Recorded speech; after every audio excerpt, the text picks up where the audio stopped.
నైరుతి రుతుపవనాల ప్రభావంతో దేశవ్యాప్తంగా పలు రాష్ట్రాల్లో భారీ వర్షాలు పడుతున్నాయి.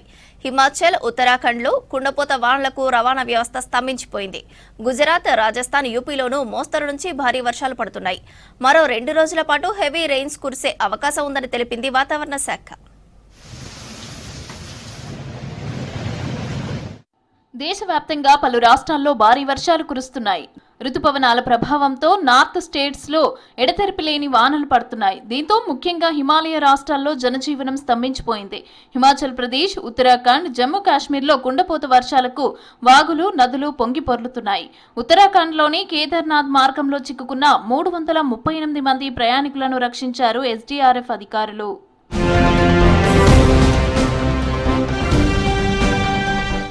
హిమాచల్లో నెల రోజులుగా పడుతున్న వానలకు రవాణా వ్యవస్థ స్తంభించింది. కొండచర్యలు విరిగి పడుతూ ఉండటంతో మనాలి, లేహ్ హైవే మూసివేశారు అధికారులు. మనాలి చండీగఢ్ హైవేలోని పండోహ్ సమీపంలో రోడ్డు పూర్తిగా కొట్టుకుపోయింది.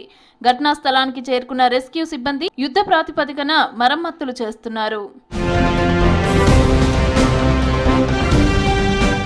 బీహార్, ఉత్తరప్రదేశ్లోనూ వర్షాలు కంటిన్యూ అవుతున్నాయి. యూపీలో జోరు వానలకు నదులు ఉప్పొంగుతున్నాయి. లక్నోలోని ప్రధాన రోడ్లు, కాలనీలు వరద నీటిలో మునిగిపోయాయి. లోతట్టు ప్రాంతాల్లోకి, ఇళ్లలోకి వర్షపు నీరు చేరడంతో ప్రజలను సురక్షిత ప్రాంతాలకు తరలిస్తున్నారు అధికారులు. ఢిల్లీలోని పలు ప్రాంతాల్లో మోస్తరు నుంచి భారీ వర్షం కురిసింది. దీంతో దేశ రాజధానిలో కాసేపు ట్రాఫిక్ అంతరాయం ఏర్పడింది. అటు గుజరాత్, రాజస్థాన్, ఛత్తీస్గఢ్లోనూ భారీ వర్షాలు పడుతున్నాయి. దీంతో ముంపు ప్రాంతాల ప్రజలను సురక్షిత ప్రాంతాలకు తరలిస్తున్నారు అధికారులు.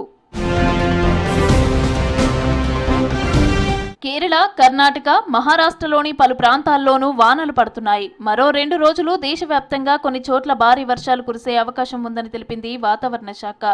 ప్రజలు అప్రమత్తంగా ఉండాలని సూచించారు ఐఎండీ అధికారులు.